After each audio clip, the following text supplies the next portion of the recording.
Buenas noches, profesora. Buenas noches, compañeros. En esta oportunidad vamos a exponer un trabajo que me tocó hacer con la compañera Cintia Milagros León Chinguel, y quien les habla es Lisbeth Calle Guerrero.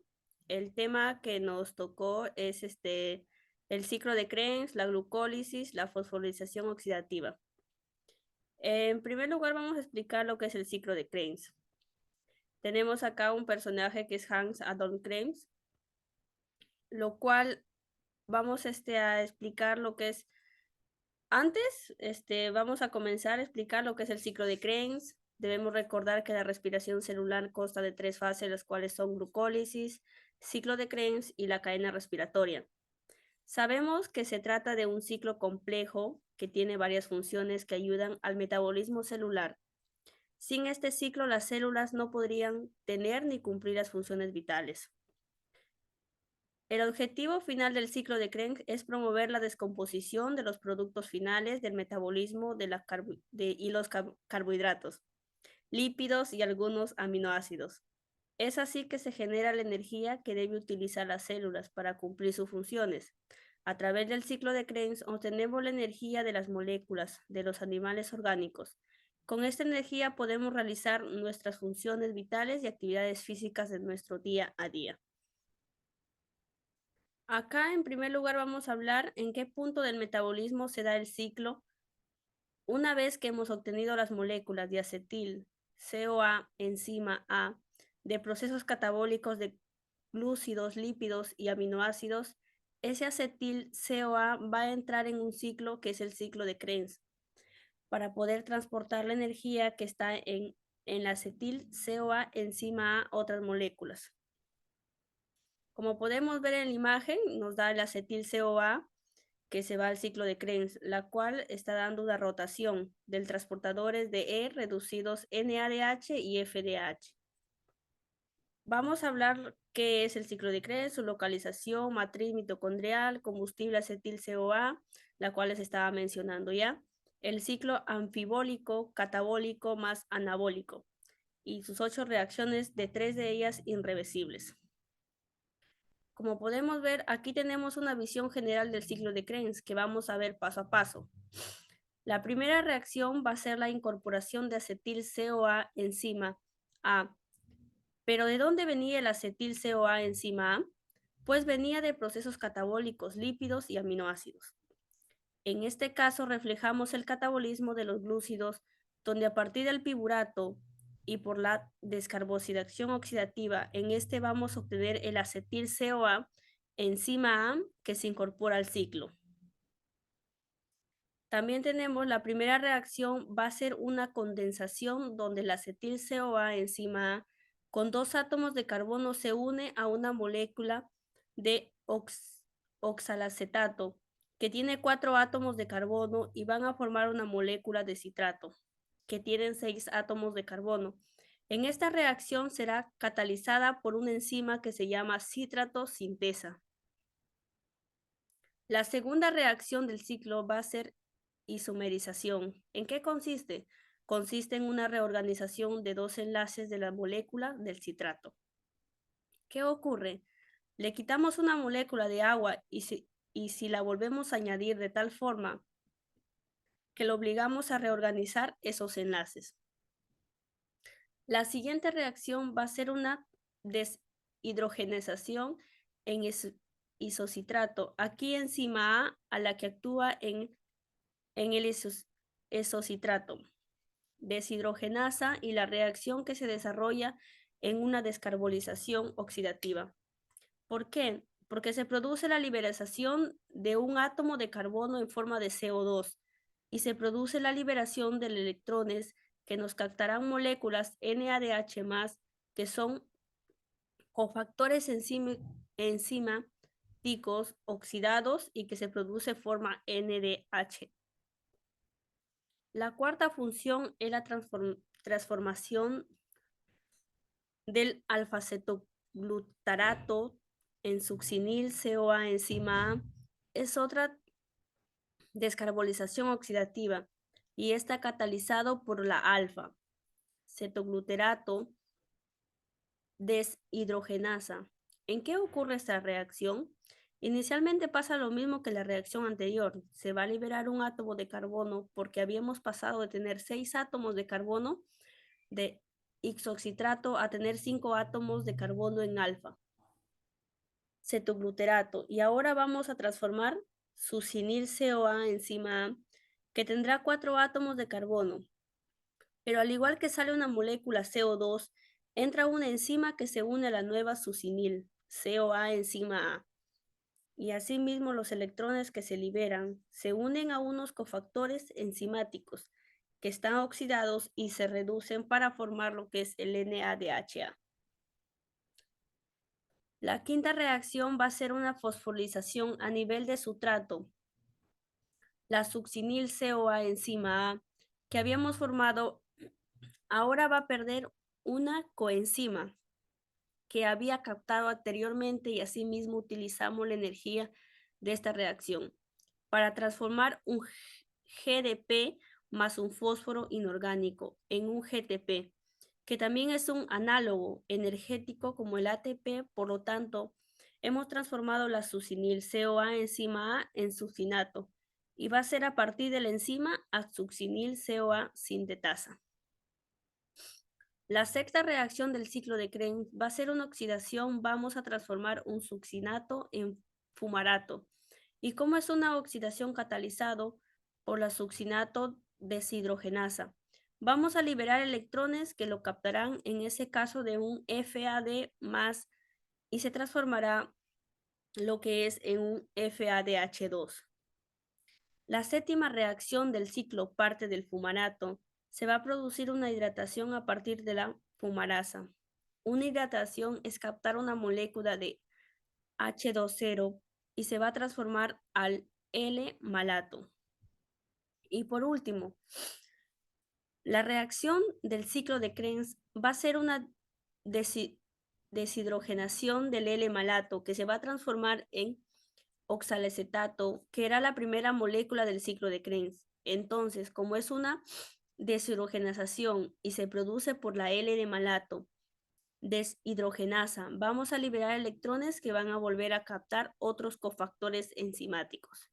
Oxidados en este caso va a ser el NAD más transformándose en NADH. De esta forma vemos una visión global del ciclo de Krebs, donde hemos visto que se ha ido transformando y liberando la energía del acetil CoA enzima A.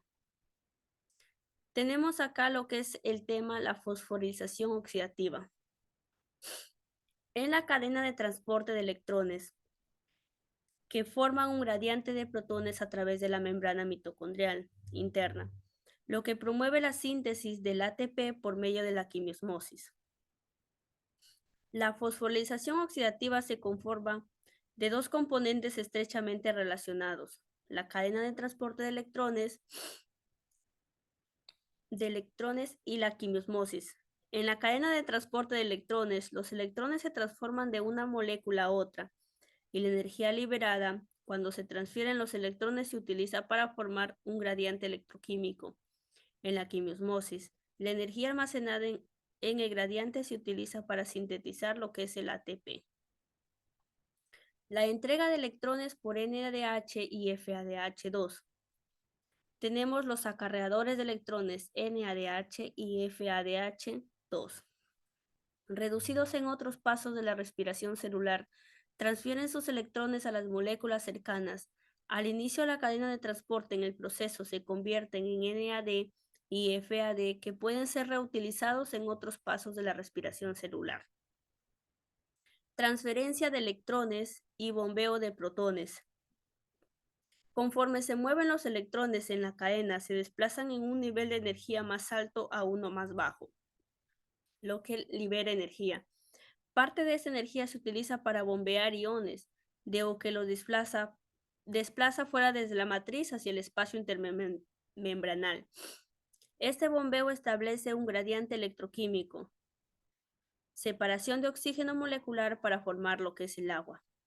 Al final de la cadena de transporte de electrones, los electrones se transfieren a una molécula de oxígeno, la cual se rompe a la mitad y recolecta el H+ para formar lo que se viene el agua. tenemos lo que es síntesis de ATP impulsada por un gradiente. Cuando fluyen los gradientes de regreso hacia la matriz, los iones de H+ pasan a través de una enzima llamada ATP sintasa, la cual aprovecha el flujo de los protones para sintetizar el ATP. La cadena de transporte de electrones. La cadena de transporte de electrones es un conjunto de proteínas y moléculas orgánicas incrustadas en la membrana, la mayoría de las cuales se organizan en 4 grandes complejos nombrados del 1 al 4.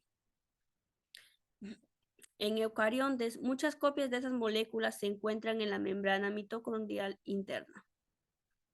En procariontes, los componentes de la cadena de transporte de electrones están en la membrana plasmática.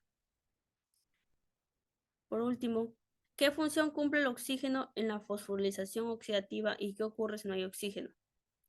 Si el oxígeno está presente, la vía continuará hacia el ciclo de Krebs y la fosforilación oxidativa. Sin embargo, si no hay oxígeno, algunos organismos pueden experimentar fermentación para producir lo que es el ATP continuamente. Aquí le doy el pase lo que es a mi compañera Cintia Chingue León para que explique lo que es el tema de la glucólisis. Buenas noches, profesora. Buenas noches, compañeros. Voy a hablar sobre la glucólisis. Vamos a decir, ¿qué es la glucólisis? La glucólisis es reconocida como la ruta metabólica encargada de oxidar la glucosa, que tiene como objetivo principal obtener energía para la célula. Cuenta con 10 reacciones enzimáticas consecutivas que transforman la glucosa en 2 moléculas de piruvato. Además, es la vía metabólica fundamental para obtener energía de los seres vivos utilizando la glucosa. Los primeros estudios acerca de la glucólisis comienzan en el año 1860. Comenzó cuando Louis Pasteur realizó acerca del descubrimiento de la fermentación, en el que evidenció que fueron los microorganismos y luego posteriormente en el año 1887 Eduardo Bouchard descubrió, dice, algún extracto que puede causar fermentación. Después Arthur Harding y William Young en 1905 realizan la gran distribución y determinaron que para la fermentación para que la fermentación se cumpla es necesaria una fracción celular de masa molecular elevada y a una fracción citoplasmática y enzimas termosensibles de baja masa molecular y termoresistentes. ¿Cómo se lleva a cabo la glucólisis? Generalmente la glucólisis específica en el citoplasma de la célula consiste en la oxidación de la glucosa hasta lograr 2 moléculas de piruvato. Luego se utiliza otras rutas metabólicas, como el ciclo de Krebs. La forma de la glucólisis puede ser anaeróbica y aeróbica. Aunque existen otras rutas para elaborar la glucólisis, las que más se utilizan son la vía de Entenmeyer-Ford y reciben el nombre de los investigadores que realizaron la descripción oficial o inicialmente.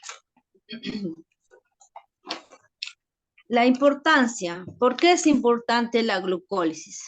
¿Sabías que la glucólisis es un proceso importantísimo en la bioquímica?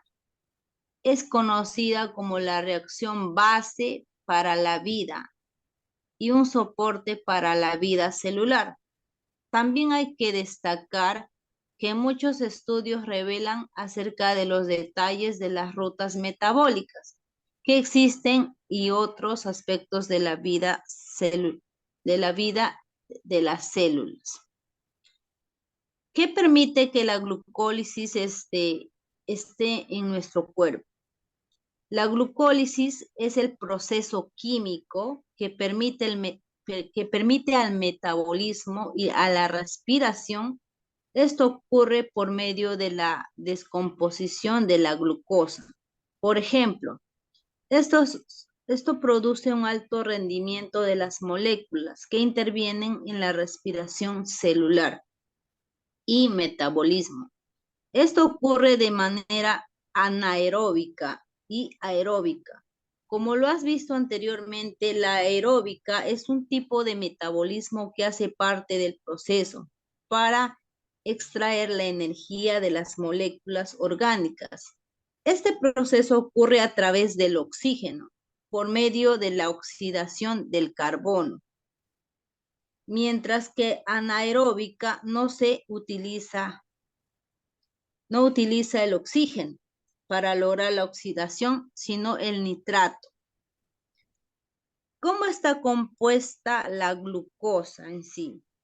Por otro lado, hay que destacar que la glucosa es la molécula compuesta por una membrana de 6 anillos que está en la sangre y resulta de convertir los carbohidratos en azúcares. Este proceso para que las células se integren es a través de la glucosa, que va viajando por las proteínas, que tiene como principal función llevarlas desde el exterior hasta el citosol, fluido intracelular. Es decir, este es el líquido que está ubicado en el centro de las células a través de la glucólisis. La glucosa se convierte en un ácido de nombre perúbico o piruvato, el cual juega un papel importantísimo en la bioquímica. Cabe destacar que este proceso sucede por medio del citoplasma y está en la parte de la célula que se encuentra entre la membrana y el núcleo. Y hasta aquí es el proceso. Glucólisis anaeróbica y aeróbica. Fermentación y respiración. El ácido pirúvico puede seguir una de varias vías. Una de ellas aeróbica con oxígeno y la otra es anaeróbicas, que es sin oxígeno. La vía aeróbica es la principal vía del metabolismo energético de la mayoría de las células. Como su nombre lo indica, ocurre en presencia del oxígeno. Si no hay oxígeno en medio, el ácido pirúvico puede convertirse en etanol, es decir, ácido etílico, o en uno de varios ácidos orgánicos o diferentes, de los cuales el ácido láctico es el más común. Esta vía en la que el receptor final de electrones es compuesto diferente del oxígeno se denomina anaeróbica. El producto de la reacción depende del tipo de célula. Por ejemplo, las levaduras presentes en el mollejo de las uvas puede crecer con oxígeno o sin él, es decir, son organismos anaeróbicos, facultativos. Cuando los jugos de los azúcares de las uvas y de otras frutas se extraen, se sacan, se almacena en condiciones anaeróbicas. Las levaduras transforman la glucosa en etanol y lo convierten en el jugo de fruta a vino. La formación de alcohol a partir del azúcar se llama fermentación alcohólica. Dada la importancia económica en la industria vitivinícola, la fermentación fue el primer proceso enzimático intensamente estudiado. De hecho, antes que se conocieran sus efectos tan diversos, las enzimas se denominaban comúnmente fermentos. El ácido pirúvico al etanol en la fermentación alcohólica. Paso 1. Se desprende el dióxido de carbono. Se desprende el ácido de carbono y el segundo paso se oxida el NADH, que está en la parte de arriba, al empiezo de todo esto. Ahí está todo como está la figura explicándose. Se oxida NADH y se reduce, dice, el acetaldehído. La mayor parte de la energía química de la glucosa permanece en el alcohol, que es el producto final de la secuencia. Sin embargo, por medio de la regeneración del NAD+, estos pasos permiten que la glucólisis continúe con su pequeño, pero en algunos casos vitalmente necesario, rendimiento del ATP. Por otro lado, en la fermentación láctica se forma ácido láctico a partir del ácido pirúvico. Esta reacción se produce en varios tipos de microorganismos y en algunas células de animales también. Cuando el oxígeno es escaso o está ausente, por ejemplo, ocurre en las células musculares de los vertebrados. Durante los ejercicios intensos, por ejemplo, en una carrera, cuando corremos rápido, se aumenta la frecuencia respiratoria, ¿verdad? Y de este modo se incrementa el suministro de oxígeno.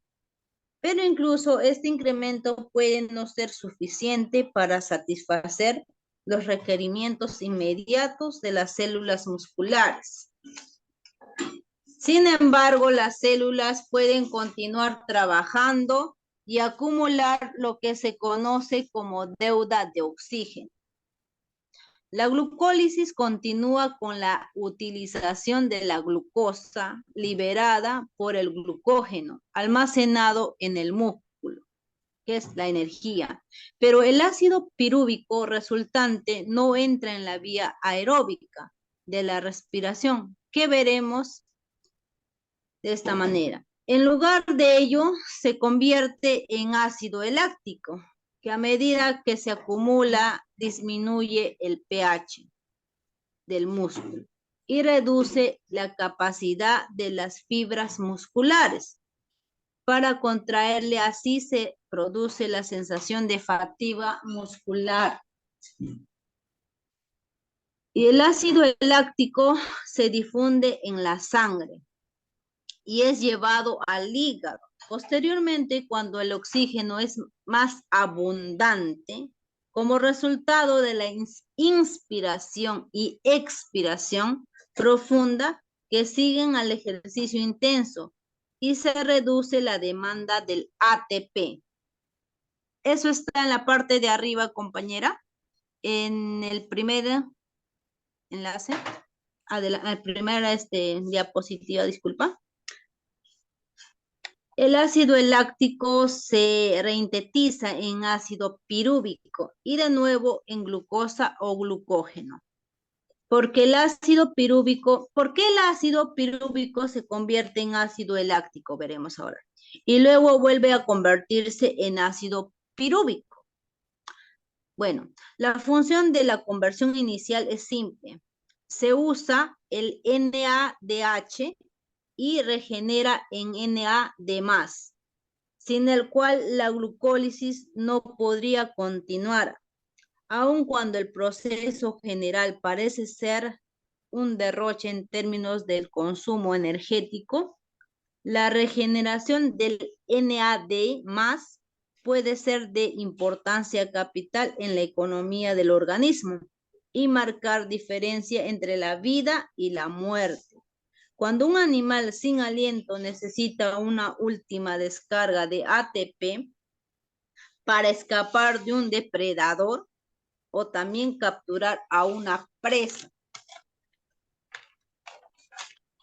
El hecho de que la glucólisis no requiera oxígeno sugiere que la secuencia glucolítica evolucionó temprano, antes de que el oxígeno libre estuviera presente en la atmósfera.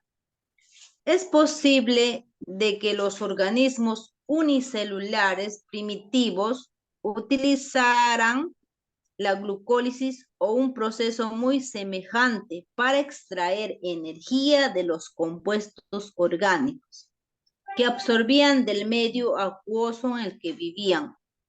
Aunque la glucólisis anaeróbica solo genera 2 moléculas de ATP por cada molécula de glucosa procesada, es una fracción muy pequeña, alrededor del 5% del ATP, que puede generarse por procesos aeróbicos. Fue y sigue siendo adecuada para la necesidad de muchos organismos. Por otro lado, en presencia de oxígeno, cuando el aceptor final de electrones es el oxígeno molecular, el proceso se denomina respiración aeróbica. Cuando hay oxígeno disponible, la siguiente etapa de la degradación de la glucosa implica la oxidación progresiva del ácido pirúvico a dióxido de carbono y agua, proceso conocido como respiración. Inspiración de oxígeno y la expiración de CO2 se llama ventilación. 2 significados en biología: oxidación de molécula, de aumento por parte de la célula con la utilización de oxígeno, que se llama respiración celular. La respiración celular tiene lugar en 2 etapas. Respiración celular, ciclo de Krebs, y 2, transporte terminal de electrones en las células eucariotas. Estas relaciones se desarrollan dentro de la mitocondria y da paso a lo que es el ciclo de Krebs. Gracias, profesor y compañeros. ¿Tendrás algo que acotar, compañera, o ya terminamos? No, eso es todo, compañera. Más bien, muchas gracias. Espero les haya gustado esta pequeña exposición.